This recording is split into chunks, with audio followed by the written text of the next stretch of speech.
Good morning, and thank you for joining me on the Path to Liberty. This is the Fast Friday edition of the show, broadcasting a day late here on Saturday, March 27th, 2021. And first, a quick show note and a quick apology for those of you who are expecting our regular Monday, Wednesday, Friday broadcast, our Friday morning broadcast yesterday.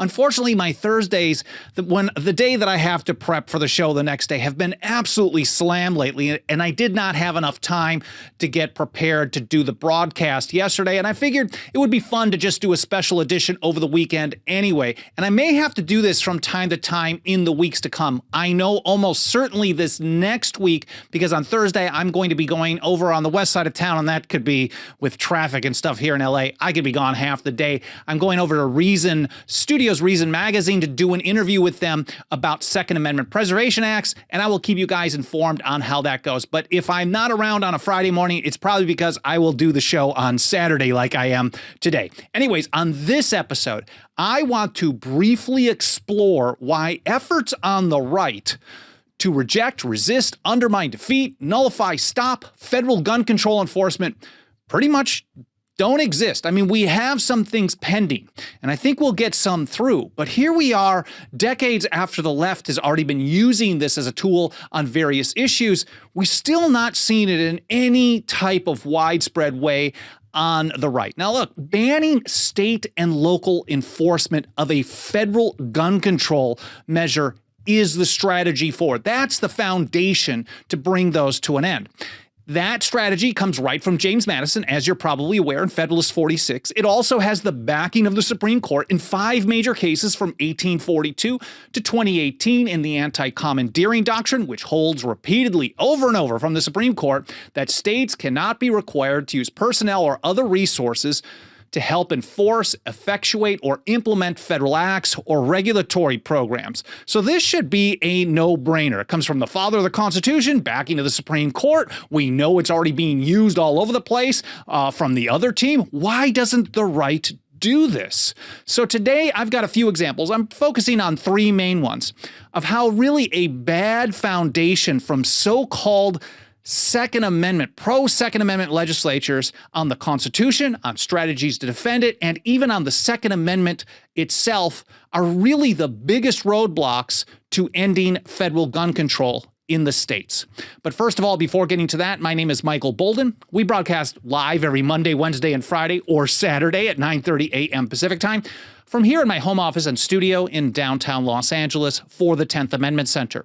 Our show homepage has everything you need to follow this program, all the archives for over 2.5 years, individual episodes. I will link to stuff that I mentioned so you can read and learn more on your own time. You can find all the different platforms we're on. We live stream on the mainstream ones so far: Twitter, Twitch, DLive, we're on Facebook, YouTube. Hopefully we'll be on Odyssey.com, broadcasting live there as well soon. Plus we have archive video versions on Gab TV, on Minds, sometimes on MeWe, depending on the file size that I try to upload, BitChute, BitTube, BrightTea, and elsewhere. We're also on the podcast editions, Apple, Spotify, Stitcher, Podbean, and all over the place.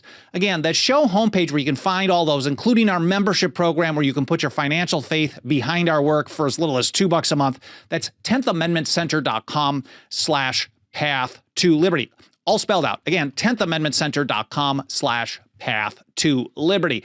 And I couldn't be more grateful for you spending some of your time with me today, especially on a Saturday morning. Thank you so much for being here, whether this is your first episode or you've been here for every single one since day one. But since this is supposed to be a Fast Friday edition of the show, I promise to not take up too much of your time. And let's see if I can get this info out to you in the next 10 to 15 minutes or so. And I want to first reference this episode I did a couple of weeks ago on fake Second Amendment sanctuaries. That's my way of putting it. There's a lot of people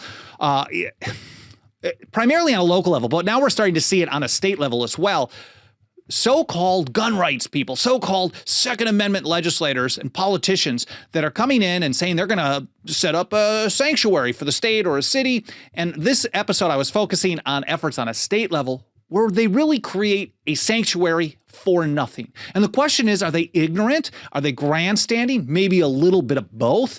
You can check that episode out on your own time and make up your own mind. I have my own inclinations as I've been watching this for quite a while. But let's go through these three things that I consider to be terrible foundations. And like the title of the episode says, garbage in, garbage out. If you start with a bad foundation, you're going to end up with bad strategies and bad results. And I'm going to do this as a countdown in order that I think is most prominent or most important.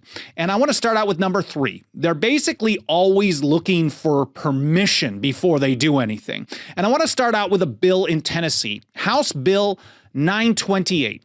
I covered it in that fake Second Amendment sanctuary episode a couple of weeks ago, and it was already worthless at that point.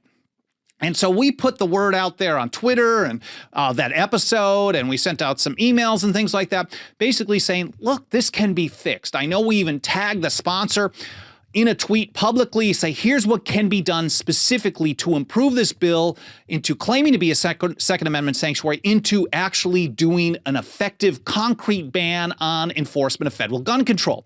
Well, thankfully, the sponsor, Scotty Campbell, I think from my understanding, he's seen as a bit of an outsider. He was in the legislature a number of years ago for one term, left, decided to be an activist and a talk show host, and then decided to come back. And I think he has, amongst the grassroots, pretty good Second Amendment gun rights street cred. And so I was happy to see that he was kicking back a vote on this in a subcommittee in Tennessee until he could get an amendment put together. And so then after the bill passed out of that subcommittee, I watched the hearing to find out what that amendment is, because they didn't publish it and they won't publish it until it goes to the full committee.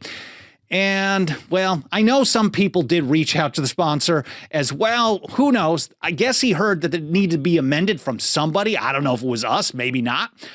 But he did do this amendment, and he actually made it worse. And I think much, much worse. Here's from Mike Meharry's report on it that we published this week.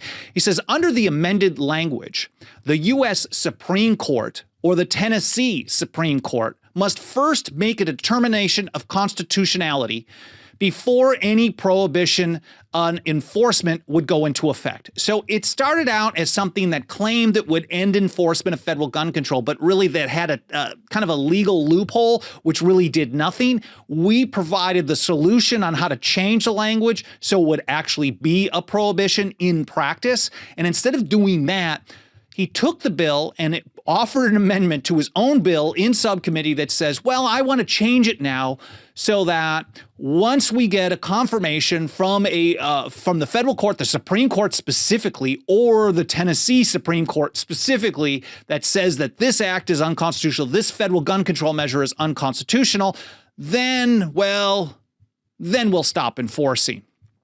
Meharry goes further.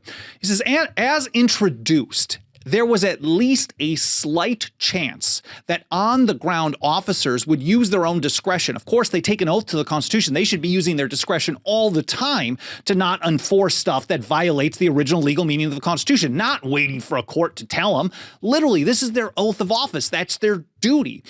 So there was at least a chance that they would use their discretion on constitutionality and not enforce something. But by requiring a court determination, the amended bill pretty much removes all this discretion and tells law enforcement in law, they're going to put it in Tennessee code, Tennessee statute, that law enforcement has to continue enforcing all federal gun control, no matter what it is, no matter who does it, no matter how it shows up, whether it's by executive order or renaming a word or whatever it is.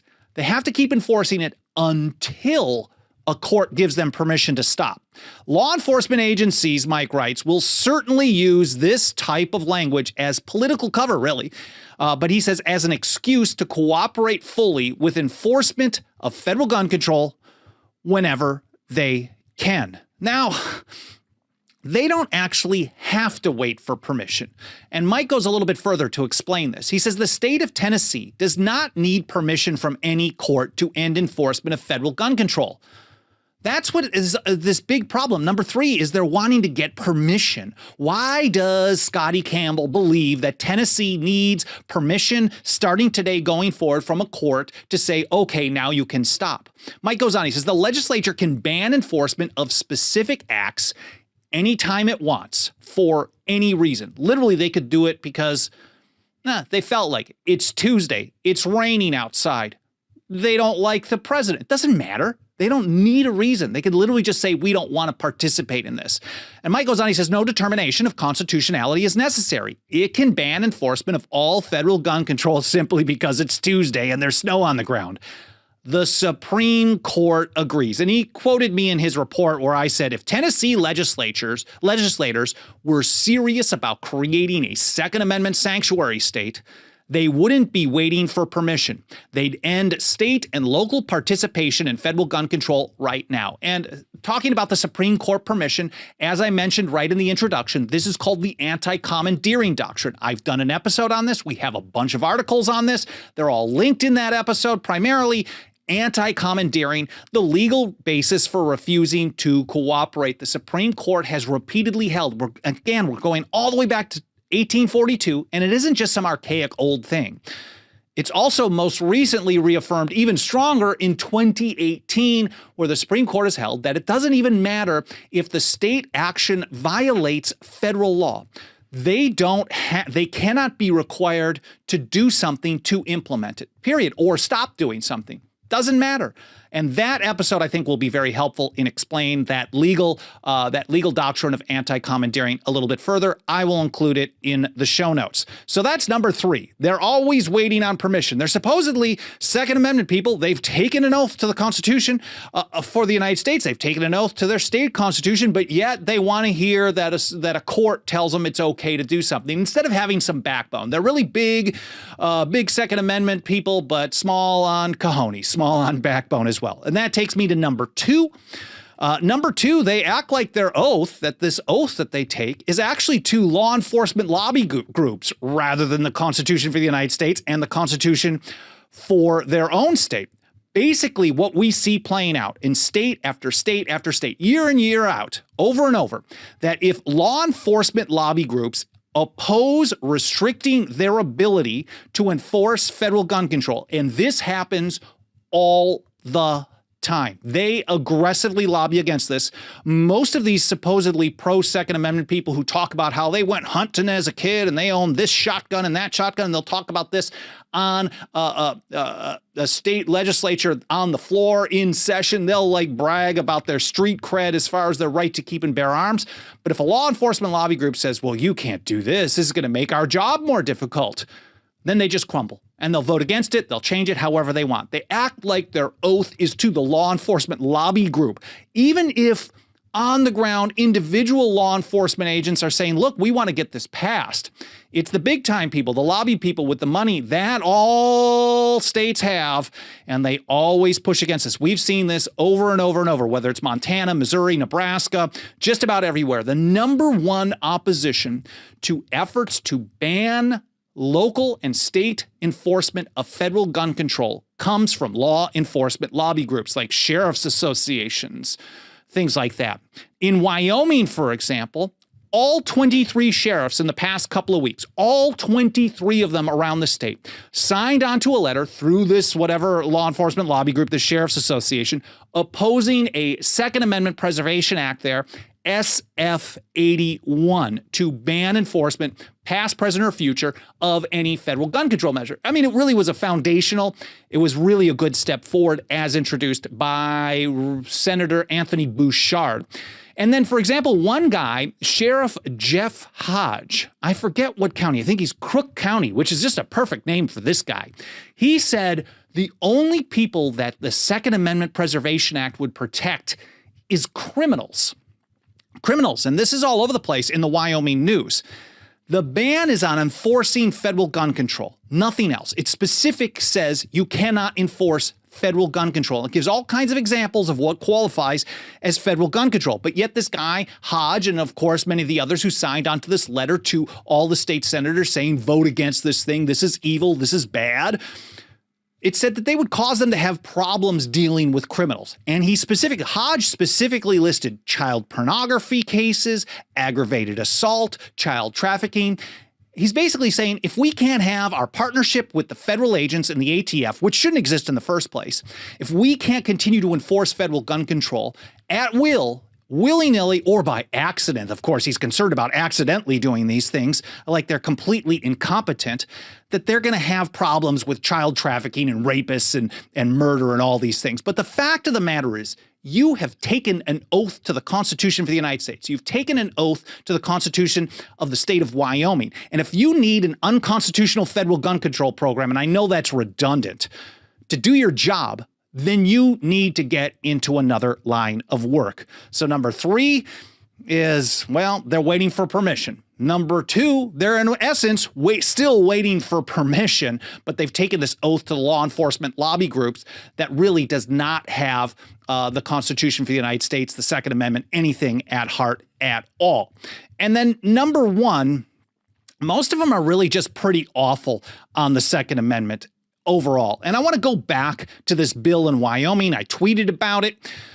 And here in Wyoming, 21 Republicans, this is 21 out of like 28, I think, 21 Republicans voted to amend a bill. This is Senate File 81, Wyoming Second Amendment Preservation Act, that recently passed out of committee. It was intended to ban the enforcement of all federal gun control, past, present, and future. Just say state and local law enforcement, you can't do this. And if you do, you are going to be held responsible. And they really did not like that part. So the law enforcement lobby group, 23 sheriffs, signed on to a letter, said, you got to oppose this. I was surprised it actually got out of committee at that point. It still did. And it got to the Senate floor. And then it went through its multiple readings, and they had this amendment at the end that once it would have banned all this enforcement, and then they turned it into a ban on nothing. And this is how I tweeted it. The amendment was so bad, the bill sponsor voted against it, and on third and final read, voted no to his own bill. So kudos to Senator Anthony Bouchard, who voted against, he voted to kill his own bill because they destroyed it so badly. Like, it still passed. It's called the Second Amendment Preservation Act, and it does nothing. And here's from Mike Meharry's report yesterday. In essence, under the proposed law, 25 or more Wyoming residents could petition to request a review of any future federal gun control, a review by the state attorney general. Mind you, this was going to be an express prohibition on enforcement. And then they turned it into this kind of weird review process, which Republicans seem to love for some reason, because they don't want to stand up for anything, or they want to pretend they are. I'm not sure. So 25 residents could petition the AG to do a review of any new federal gun control that comes down the line. The AG would be required to review it and issue a determination of constitutionality. Okay, I like that they're requiring the determination. Now, mind you, again, we know that there's no determination of constitutionality required, because once you're doing that, you're rejecting the notion that states don't have to participate in federal programs already. And the Supreme Court has already given this permission if they really, really need it. Mike goes on.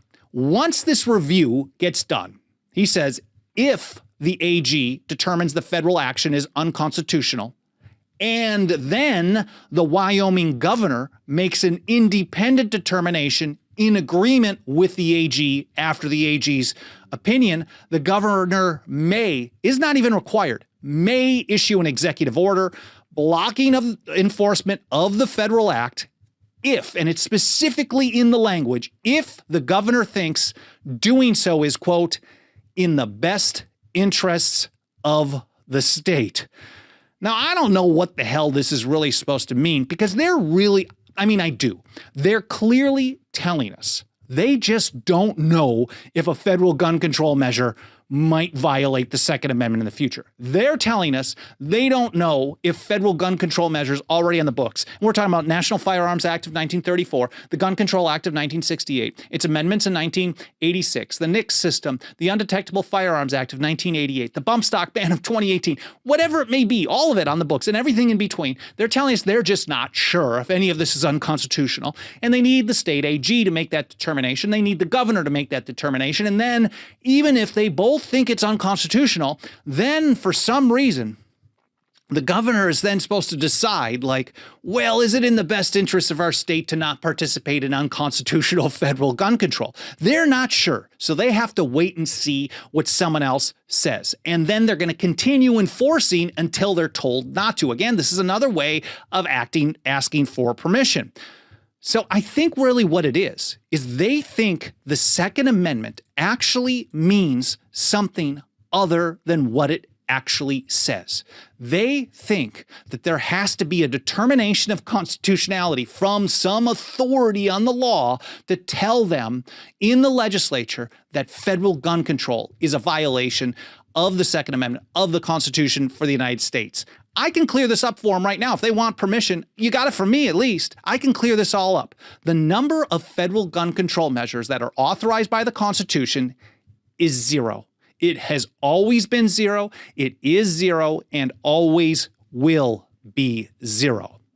At the end of the day, most of these state and local ones, we can talk about them as well, politicians who claim to be strong on the Second Amendment are really just wimps. They're wimps who want someone else to tell them it's okay. They're like little puppy dogs saying, please, can we do this? Even though they already have permission to do it.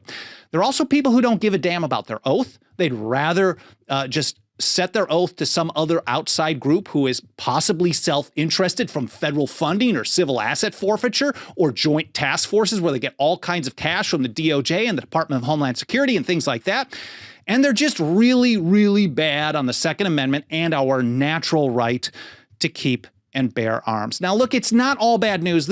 I like to focus on the positive, especially on this show and in our work. And it isn't, but this is very bad news. It's not all bad news, and we are going to get a few of these through eventually. Maybe we'll get 1 or 2 this legislative session, but I think it's important to point out what the biggest roadblocks are. And the biggest roadblocks right now are Republican legislators who pretend to be in support of the right to keep and bear arms, fake constitutionalists, and law enforcement lobby groups.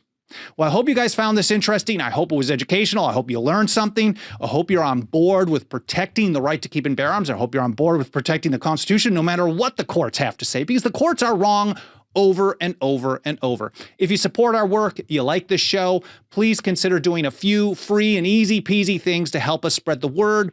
The algorithms, primarily of the mainstream platforms, are very easily triggered, so let's trigger them. You can do that by smashing a like button, leaving a comment, primarily in the archives, sharing a link to the program. If you're on podcasts like Apple Podcasts, leave a review. All that stuff tells the algorithm you're interested and that it should show the program to more people. And of course, if you really want to put your financial faith behind our work, you really want to support what we do, there's nothing that helps us roll up our sleeves every single day and get this work done more than the financial faith and support of our members. Yearly, annual, 5-year, and lifetime members get these pretty cool plastic 110% Tenther cards. We also have monthly online memberships that start out as little as $2 a month. We try to make it as cheap and easy as possible. You can find all that and more over at 10thamendmentcenter.com/members. I really appreciate you spending some time with me on this special Saturday edition of the Fast Friday Path to Liberty show. I hope the rest of your weekend is amazing. I can't thank you enough for spending some of your time with me today, and I'll see you next week here on the Path to Liberty.